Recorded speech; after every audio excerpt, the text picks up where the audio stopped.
Dans la continuité des unités complexes, donc des unités qui sont construites à partir d'autres unités, j'ai par exemple le mètre par seconde.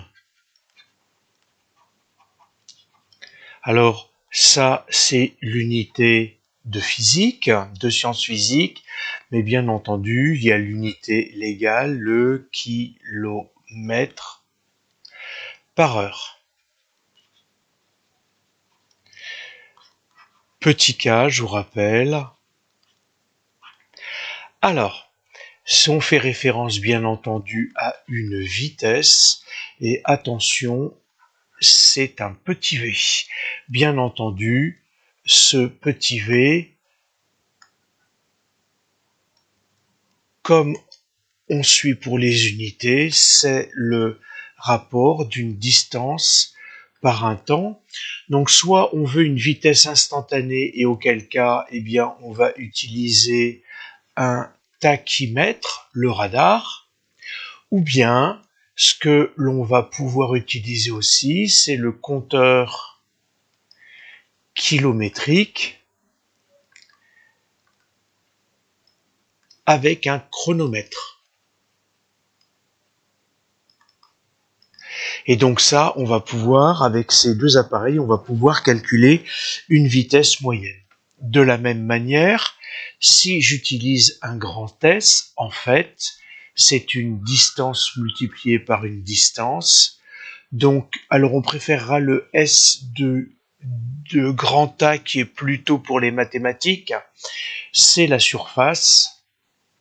Donc là, j'ai deux prises de mesure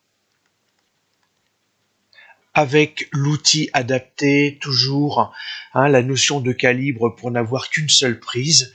Et donc, c'est du mètre carré, à savoir du mètre fois du mètre, donc du mètre exposant 2. Alors bien entendu au niveau agricole, mais pas que, si vous allez au cadastre, vous allez avoir comme unité légale l'hectare. Alors ça va être intéressant puisque en fait un hectare c'est un carré de 100 mètres de côté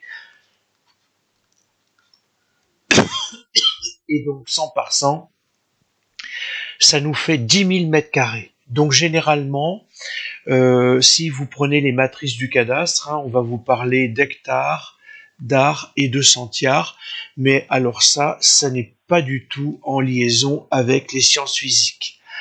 De la même manière, un grand V, c'est donc le double produit de trois distances.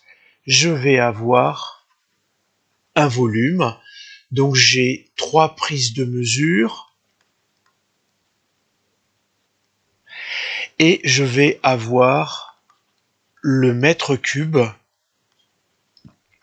le mètre fois le mètre fois le mètre qu'on donne comme étant mètre cube, et puis en chimie, on va avoir l'unité de capacité qui est le litre. Alors je le mets ici, mais c'est quand même une unité qu'on va beaucoup utiliser. Je vous expliquerai pourquoi on utilise un grand L alors que normalement ça devrait être un petit L.